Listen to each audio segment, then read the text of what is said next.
Bismillahirrahmanirrahim. Assalamualaikum warahmatullahi wabarakatuh.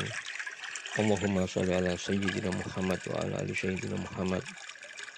Bapak Ibu yang dirahmati oleh Allah Subhanahu wa taala. Sekarang kita membuka hikam nomor 12. Di sini dikatakan, tiada sesuatu yang sangat berguna bagi hati atau jiwa sebagaimana menyendiri untuk masuk ke medan berpikir atau tafakur. Rasulullah SAW bersabda, perumpamaan teman yang tidak baik bagaikan tukang besi yang membakar besi. Jika engkau tidak terbakar oleh peltikan apinya, maka terkena bau busuknya. Allah mewahyukan kepada Nabi Musa alaihissalam, hai putra Imran, waspadalah selalu dan pilihlah untuk dirimu teman atau sahabat. Dan tiap teman atau kawan tidak membantumu untuk berbuat taat atau bakti kepadaku, maka ia adalah musuhmu. Demikian pula wahyu Allah kepada Nabi Daud alaihissalam. Hai Daud, mengapakah engkau menyendiri? Jawab Daud, aku menjauhkan diri dari makhluk untuk mendekat kepadamu. Maka Allah berfirman, hai Daud, waspadalah selalu, dan pilihlah untukmu kawan-kawan, dan tiap kawan yang tidak membantu untuk berbakti kepadaku, maka itu adalah musuhmu, dan akan menyebabkan keras hatimu, serta jauh daripadaku. Nabi Isa alaihissalam bersabda, jangan berkawan pada orang-orang yang mati, niscaya mati hatimu. Ketika ditanya, siapakah orang yang mati itu? Jawabnya, mereka yang rakus kepada dunia. Rasulullah SAW bersabda, yang sangat aku khawatirkan terhadap umatku ialah kelemahan dalam iman keyakinan. Nabi Isa alaihissalam berkata, berbahagialah orang yang perkataannya zikir, dan diamnya berpikir, dan pandangannya perhatian. Sesungguhnya orang yang sempurna akal ialah yang selalu mengoreksi dirinya dan selalu bersiap beramal, berbekal untuk menghadapi hari kemudian sesudah mati. Sahal bin Abdullah Ad-Dustari radhiyallahu an berkata, kebaikan itu terhimpun dalam 4 macam, dan dengan itu tercapai derajat wali, yakni di samping melakukan semua kewajiban-kewajiban agama, yaitu 1. Lapar, 2. Diam, 3. Menyendiri, dan 4. Bangun malam hari, yakni bertahajud. Hikam nomor 13. Iman tidak masuk ke dalam hati yang keruh. Bagaimana akan dapat terang hati seorang yang gambar dunia ini terlukis dalam lensa cermin hatinya? Atau bagaimana akan pergi menuju kepada Allah, padahal ia masih terikat, terbelenggu oleh syahwat hawa nafsunya? Atau bagaimana akan dapat masuk ke hadirat Allah, padahal ia belum bersih atau suci dari kelalaiannya yang di sini diumpamakan dengan janabatnya? Atau bagaimana mengharap akan mengerti rahasia yang halus atau dalam, padahal ia belum tobat dari kekeliruan-kekeliruannya? Berkumpulnya dua hal yang berawalan dalam satu tempat dan masa, mustahil atau tidak mungkin. Sebagaimana berkumpul antara diam dengan gerak, antara cahaya terang dengan gelap, demikian pula nur atau cahaya iman berlawanan dengan gelap yang disebabkan karena selalu masih berharap menyandar kepada sesuatu selain Allah. Demikian pula berjalan menuju kepada Allah harus bebas dari belenggu hawa nafsu supaya sampai kepada Allah. Firman Allah, wattaqullaha wa yu'allimukumullah. Bertakwalah kepada Allah, dan Allah akan mengajarkan kepadamu segala hajat kebutuhanmu. Rasulullah Shallallahu Alaihi Wasallam bersabda, siapa yang mengamalkan apa yang telah diketahui, maka Allah akan mewariskan kepadanya pengetahuan apa-apa yang belum ia ketahui. Ahmad bin Hanbal radhiyallahu an bertemu dengan Ahmad bin Abil Hawari, maka berkata Ahmad bin Hanbal, ceritakanlah kepada kami apa-apa yang pernah kau dapat dari gurumu Abu Sulaiman. Jawab Ibnu Hawari, bacalah subhanallah tetapi tanpa rasa kekaguman. Setelah dibaca oleh Ahmad bin Hanbal subhanallah, maka berkata Ibnu Abil Hawari, aku telah mendengar Abu Sulaiman berkata, apabila jiwa atau hati manusia benar-benar berjanji akan meninggalkan semua dosa, niscaya akan terbang ke alam malakut di langit, kemudian kembali membawa berbagai ilmu hikmat tanpa berhajat kepada guru.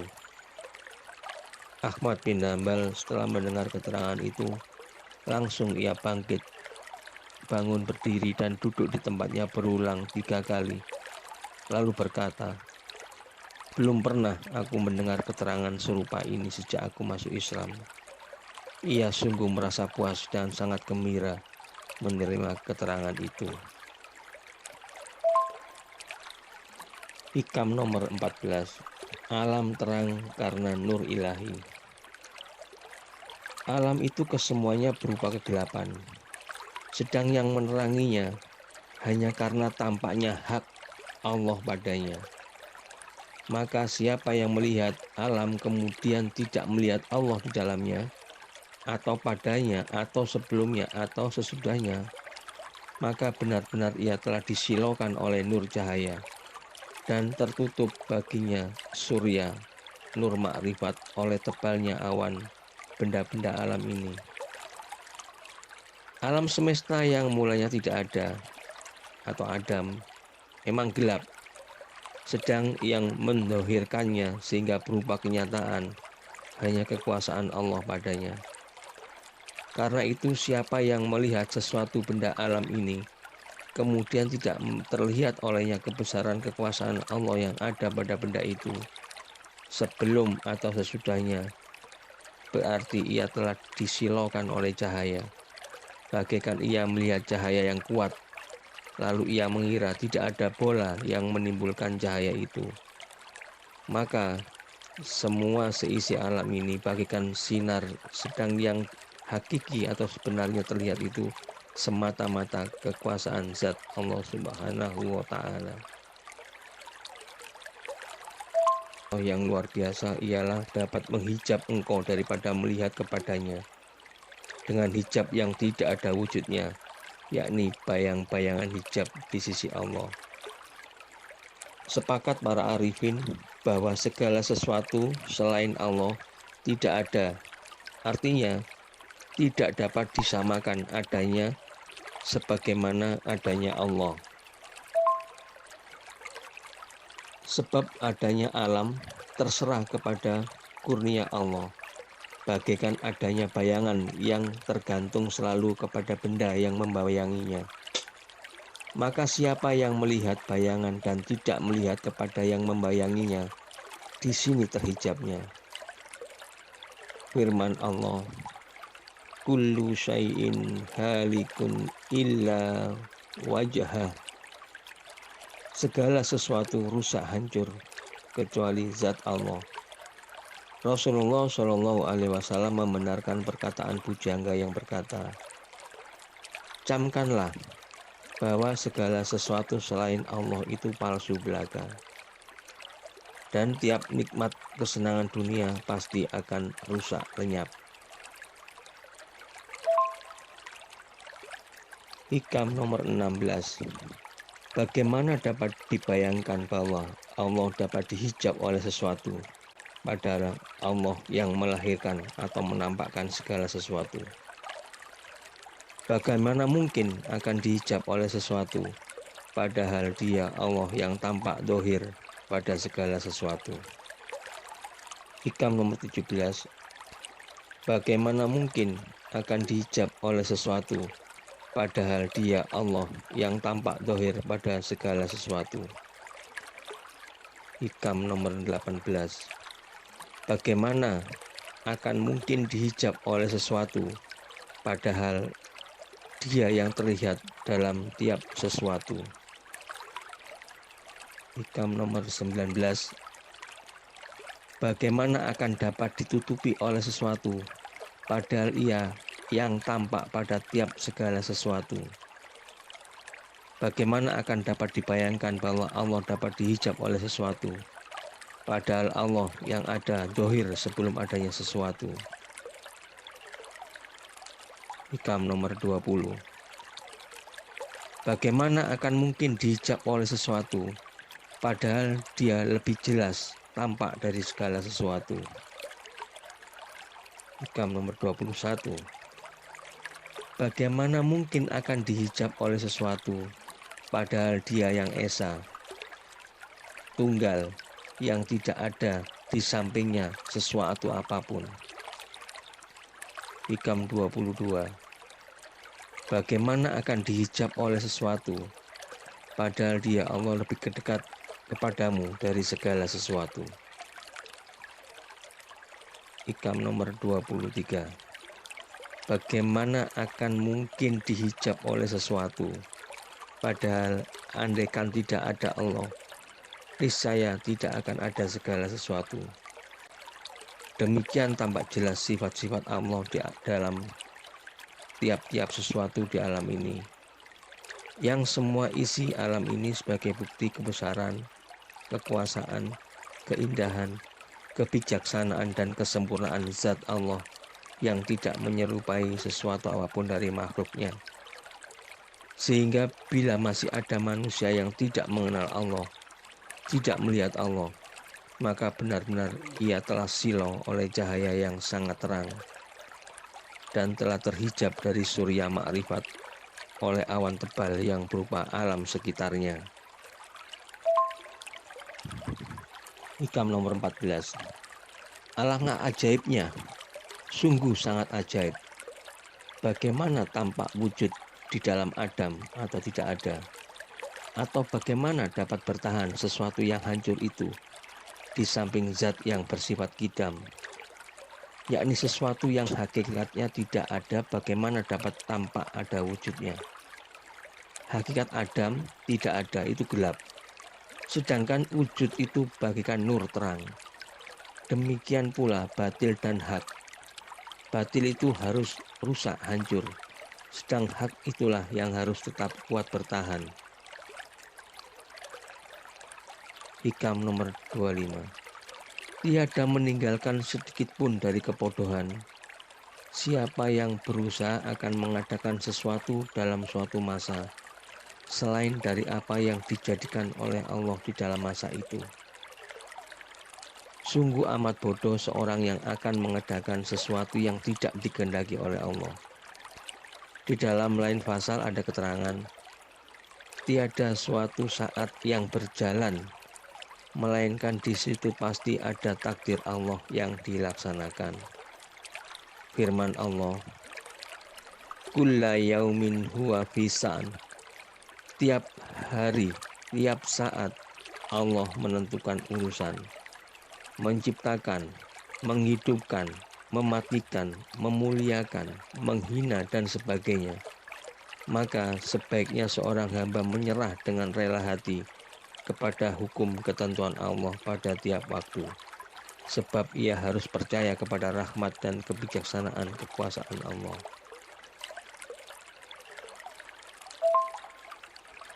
Hikam nomor 26. Menunda amal perbuatan atau kebaikan karena menantikan kesempatan yang lebih baik, suatu tanda kebodohan yang memengaruhi jiwa. Kebodohan itu disebabkan oleh 1. Karena ia mengutamakan duniawi, padahal Allah berfirman, bal tu'sirunal hayatud dunya wal akhiratu khairun wa abqa. tetapi kamu mengutamakan kehidupan dunia, padahal akhirat itu lebih baik dan kekal selamanya. 2. Penundaan amal itu kepada masa yang ia sendiri tidak mengetahui apakah ia akan mendapatkan kesempatan itu, atau kemungkinan ia dilanda oleh ajal atau mati yang telah menantikan masanya. 3. Kemungkinan azam, niat dan hasrat itu menjadi lemah dan berubah. Kata pujangga, janganlah menunda sampai besok apa yang dapat engkau kerjakan hari ini. Waktu sangat berharga, maka jangan engkau habiskan kecuali untuk sesuatu yang berharga. Hikam nomor 27. Jangan Anda meminta kepada Allah supaya dipindah dari suatu hal kepada yang lain. Sebab sekiranya Allah menghendakinya, tentu telah memindahmu tanpa merubah keadaanmu yang lama. Dalam hikayat, ada seorang saleh biasa bekerja dan beribadah. Lalu ia berkata, andaikan aku bisa mendapatkan untuk tiap hari 2 potong roti, niscaya aku tidak susah bekerja dan melulu beribadah. Tiba-tiba ia tertuduh dan karenanya ia harus masuk penjara. Dan tiap hari ia menerima 2 potong roti, kemudian setelah beberapa lama ia menderita dalam penjara. Ia berpikir, bagaimana sampai terjadi demikian ini? Tiba-tiba teringat dalam perasaannya, engkau minta 2 potong roti dan tidak minta selamat, maka Allah memberi permintaanmu. Setelah itu ia minta ampun dan membaca istighfar. Maka ketika itu pula pintu penjara terbuka dan dilepaskan dari penjara. Sebab Allah menjadikan manusia dengan segala hajat kebutuhannya, sehingga tidak usah manusia khawatir atau ragu atau jemu terhadap sesuatu pemberian Allah. Meskipun berbentuk penderitaan, bala pada lahirnya, sebab hakikatnya nikmat besar bagi siapa yang mengetahui hakikatnya. Sebab tidak ada sesuatu yang tidak terbit dari rahmat kurnia dan hikmat Allah Ta'ala. Bab 28. Tiada berkehendak semangat seorang saleh yang berjalan menuju kepada Allah untuk berhenti ketika terbuka baginya sebagian yang gaib, melainkan segera diperingatkan oleh suara hakikat, bukan itu tujuan, dan teruslah berjalan ke depan. Demikian pula tiada tampak baginya keindahan alam, melainkan diperingatkan oleh hakikatnya, bahwa kami semata-mata sebagai ujian. Maka janganlah tertipu hingga menjadi kafir. Abul Hasan At-Tustari berkata, di dalam jalan menuju kepada Allah, jangan menoleh kepada yang lain, dan pergunakan selalu zikir kepada Allah. Itu sebagai benteng pertahananmu, sebab segala sesuatu selain Allah akan menghambat perjalananmu.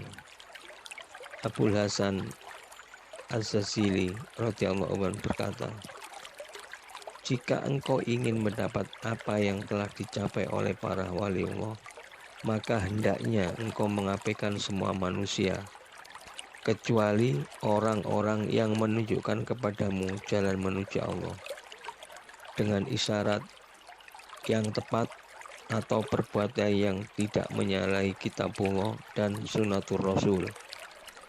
Dan abaikan dunia, tetapi jangan mengabaikan sebagian untuk mendapat sebagian yang lain. Sebaliknya, hendaknya engkau menjadi hamba Allah yang diperintah mengabaikan musuhnya. Apabila engkau telah dapat melakukan 2 sifat itu, yaitu mengabaikan manusia dan dunia, maka tetaplah tunduk kepada hukum ajaran Allah dengan istiqomah dan selalu tunduk istighfar. Pengertian keterangan ini supaya engkau benar-benar merasa diri sebagai hamba Allah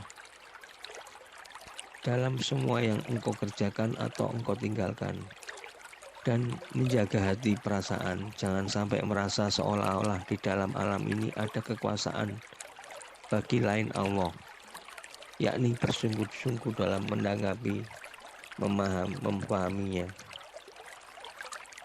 La haula wala quwata illa billah. Tiada daya dan tiada kekuatan sama sekali kecuali dengan bantuan pertolongan Allah. Maka apabila masih merasa ada kekuatan diri sendiri, berarti belum sempurna mengaku diri hamba Allah. Sebaliknya, bila telah benar-benar perasaan la haula wala quwata illa billah itu, dan tetap demikian beberapa lama, niscaya Allah membukakan untuknya pintu rahasia-rahasia yang tidak pernah mendengar dari manusia seisi alam. Alhamdulillahirabbil alamin. Semoga apa yang saya sampaikan bermanfaat, terutama untuk diri saya sendiri. Maaf apabila ada kata-kata yang salah. Kesalahan adalah pada diri saya sendiri, dan kebenaran mutlak ada pada Allah Subhanahu wa Ta'ala. Wabillahi taufiq wal hidayah. Wassalamualaikum warahmatullahi wabarakatuh.